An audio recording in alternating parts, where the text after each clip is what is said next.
Good morning. So, I want to talk about the twin flame journey and marijuana, the spiritual awakening and marijuana. You cannot arrive into your essence on the twin flame journey. It means you cannot find union for sure. And it doesn't mean it doesn't have to be, it typically probably would be, but it doesn't have to be physical union. I'm talking about the two energies colliding and combining. And when you are in allowance of that, then the pain ceases. So, and one side can calm the other.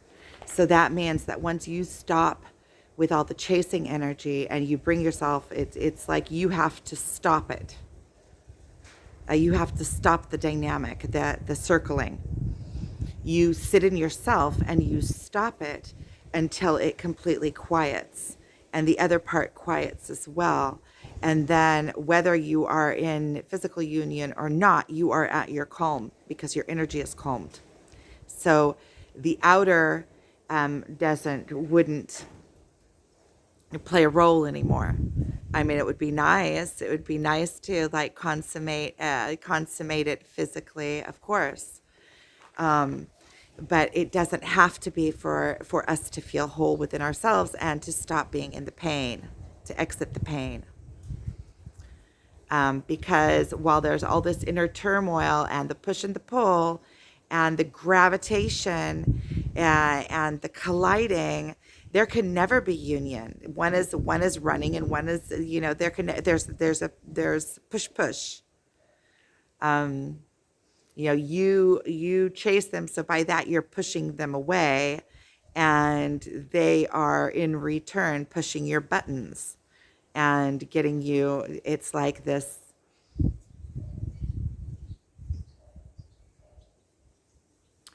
And in order for you to arrive at your purest vibration, and there's so many different ways of looking at this, right? You could call it your purest vibration. You can call it into the light. You can call it ascended to the 5D. You can call it seeing the light. You could call it, I don't even think it's seeing the light.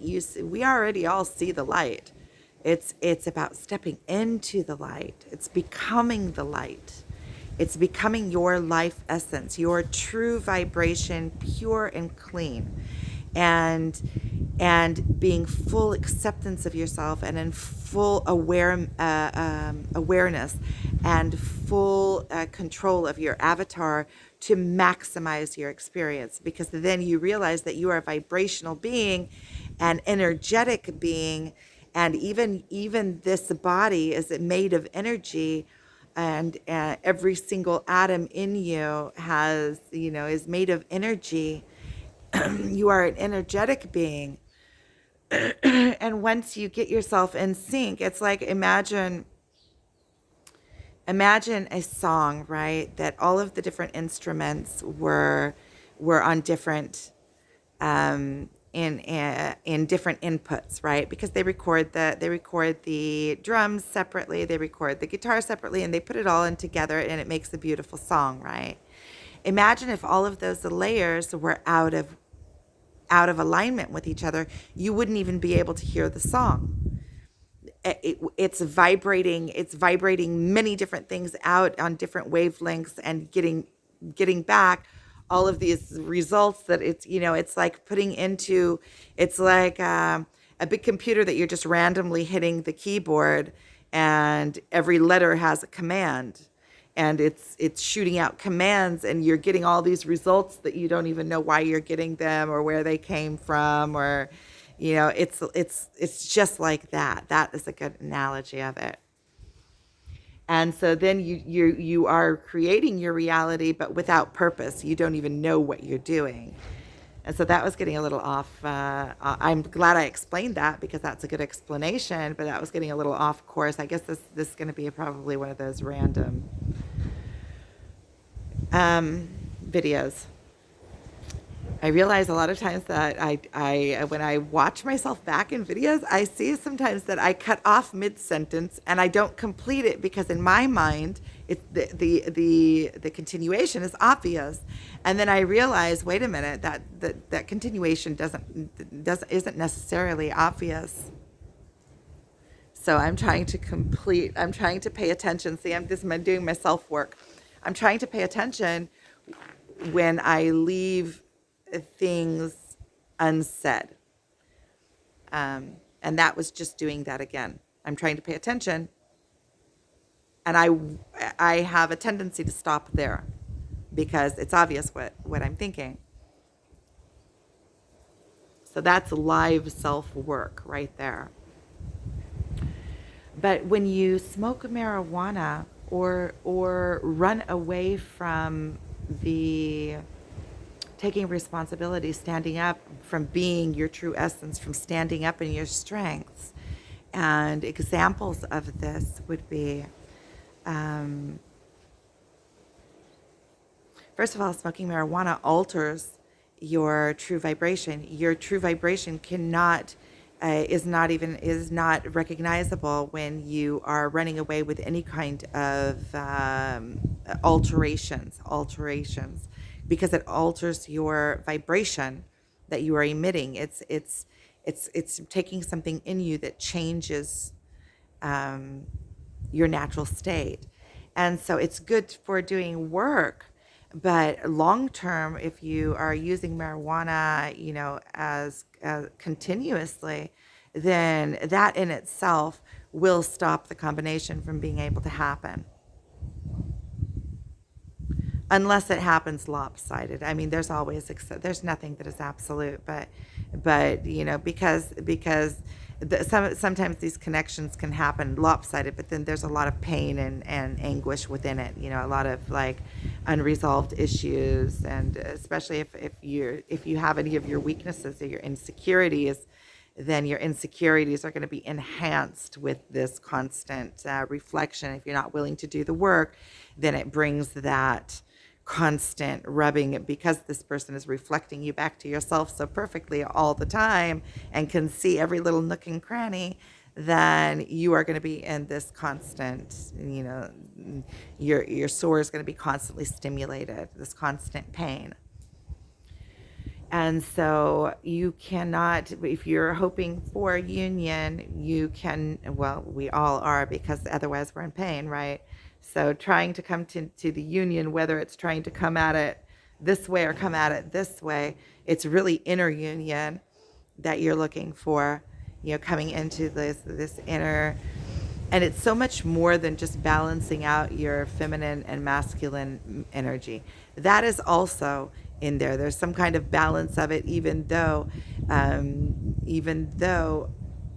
I feel more feminine than I do feel masculine. So I'm kind of like wondering about that. But then I do have all the traits that, like I'm a tomboy. I always have been a tomboy. I like building fire and cutting wood and hiking and and those are kind of like masculine things, kind of. But I feel like they're feminine too. I think that something in society. I don't know. I feel like those are feminine traits as well. To be able to bring a fire is to be able to feed your family. Be able to make a fire easily is to be able to feed your family. You cook on fire. So women are connected. Women should know how to make fire. It's part of their makeup. It's part of what makes you feel satisfied, is to be able to go out and make a fire. And that's why I love making fires. I just love making fires. It's like so much fun. I make a game of it.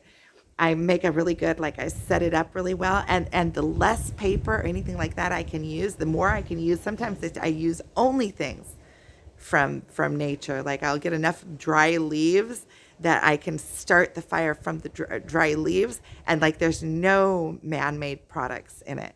Those are the best. It's the most satisfying. It like fills you up.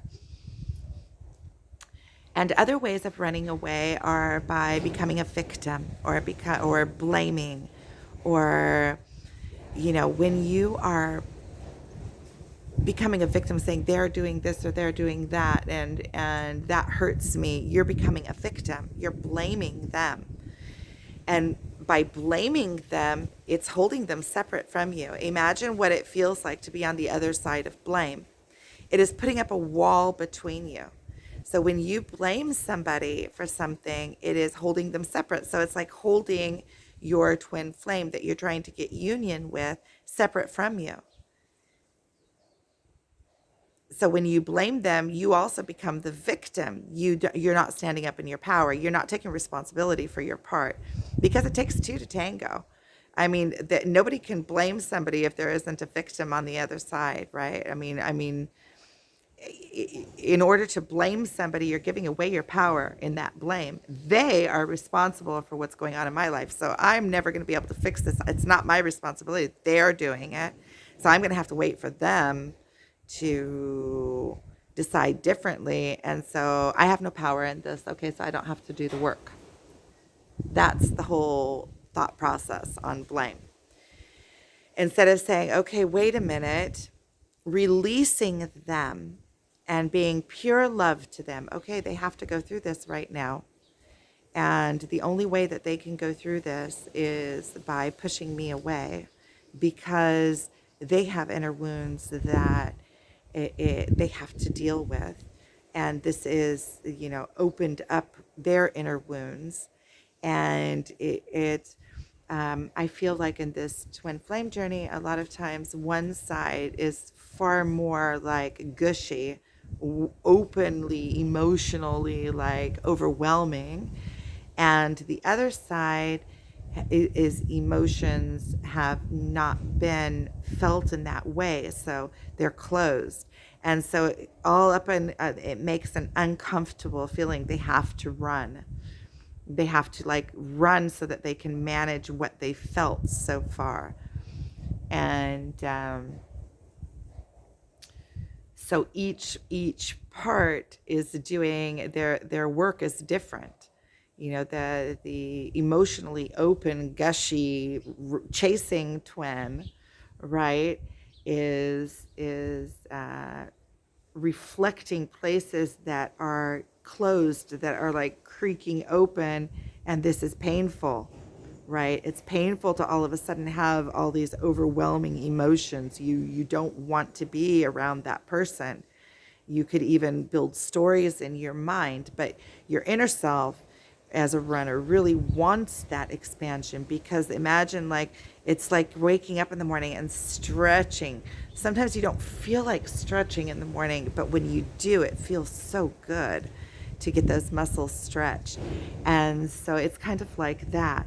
So whenever they have gotten to a place where all of a sudden they are yearning for some kind of contact, they'll come back in and tap.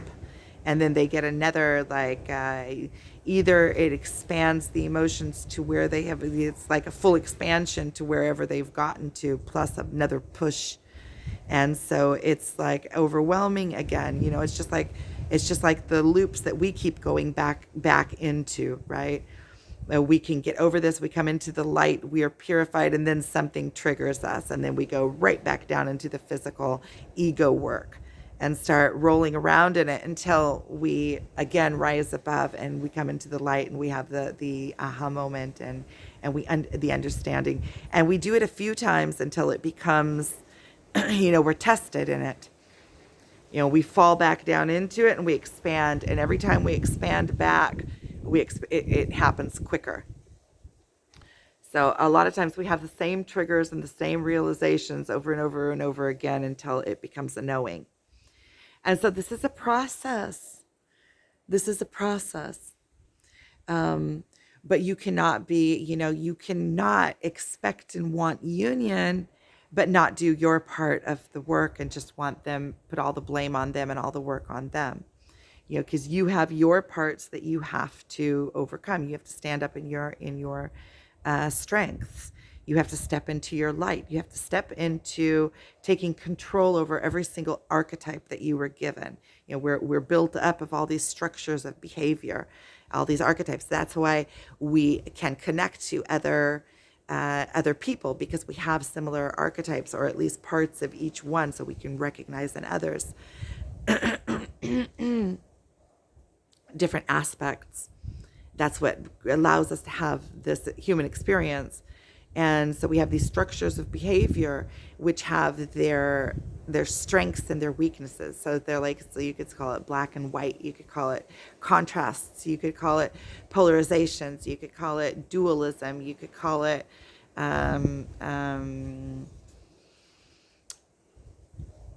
opposing sides, you could call it, there's so many different things. It doesn't matter what you call it. But you get what I'm talking about.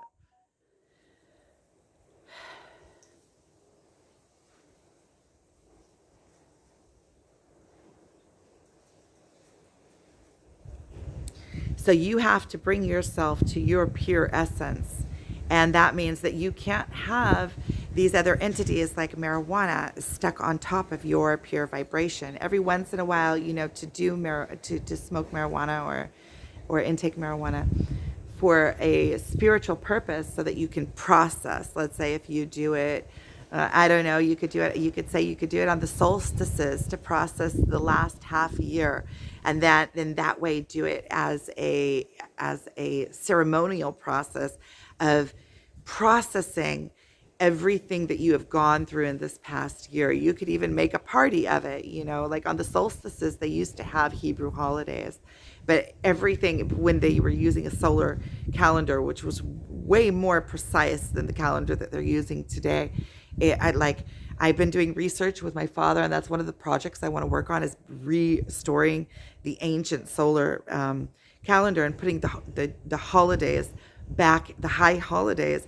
back into the places where they were, because they made sense.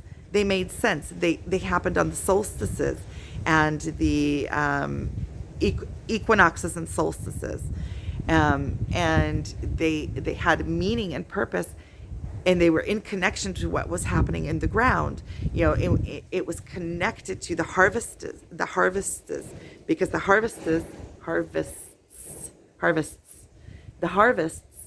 are in line with the sun, not the moon.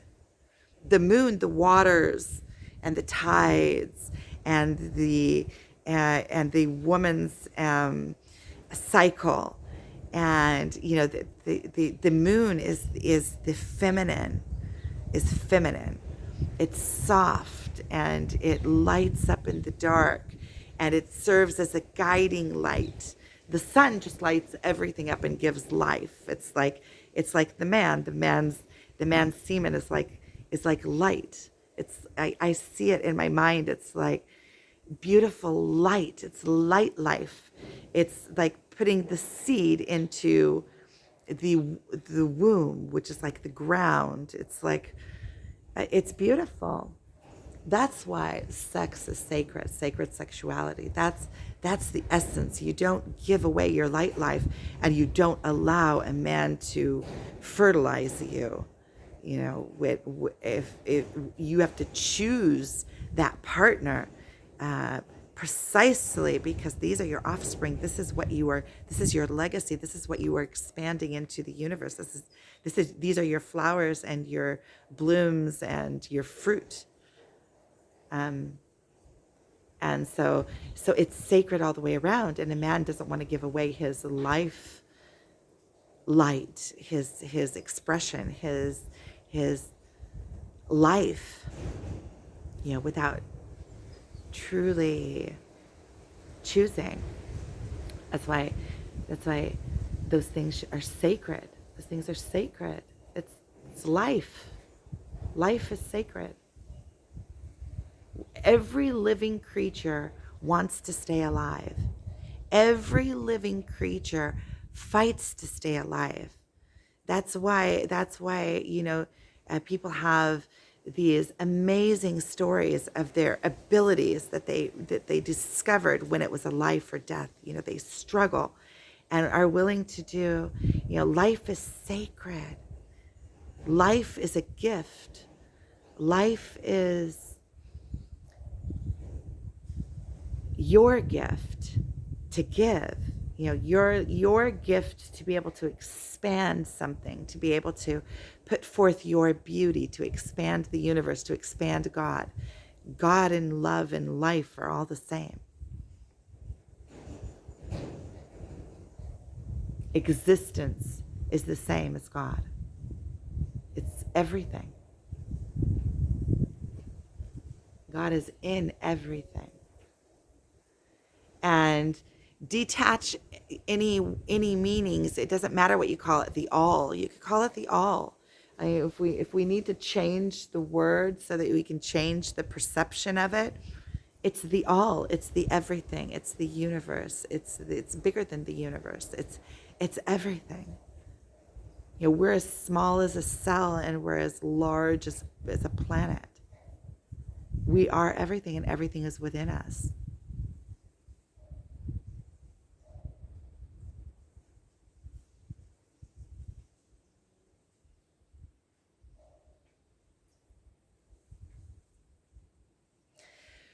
So the point of this was that on the twin flame journey,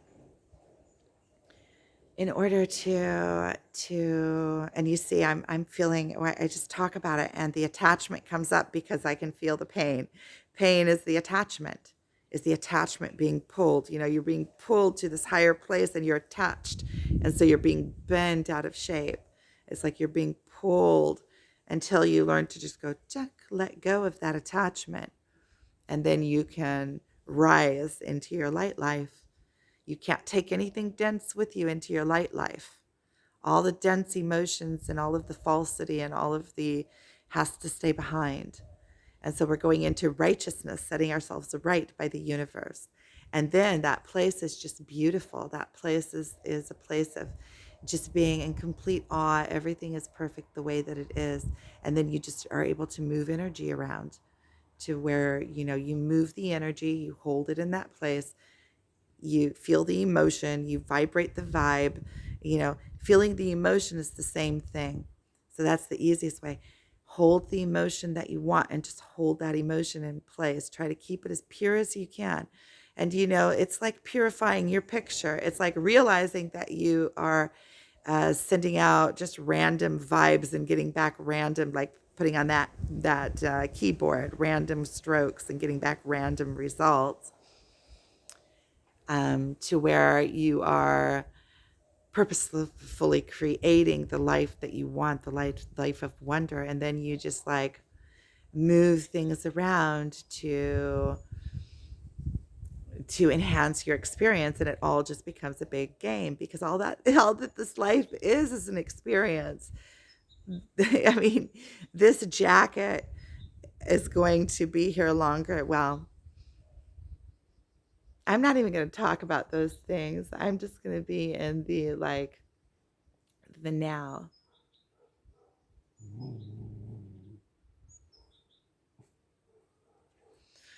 And so, in order to find the union that you want or that you're craving for it so that you can be still, is to find that stillness. And it has to be your, you know, you can't have an altered um, vibration. And so we want the union, we say, but when it really comes down to doing the work, we really honestly have to be willing to do that work. That work is practical work. You know, quit smoking marijuana to bring my vibration back to its purest form. And then I am going to have to start dealing with whatever comes up. And I'm going to have to deal with it however I can deal with it, you know, and go through all of it without running away from it. And then the true work starts. And then you are able to you know, come into yourself, not run away or not sneak in the back door with you know, you can't sneak in the back door. Then you're not dealing with it and you're not doing your own work. And you have to do your own work. You have to. because the places that you're not doing your work, you are out of sync with your pure vibration, and then you're out of sync with your twin's pure vibration, right? Because they're out of sync. They're also having to do their work to bring themselves back into their pure vibration. And only then can we be in each other's presence, like continuously, is when we are purified forms.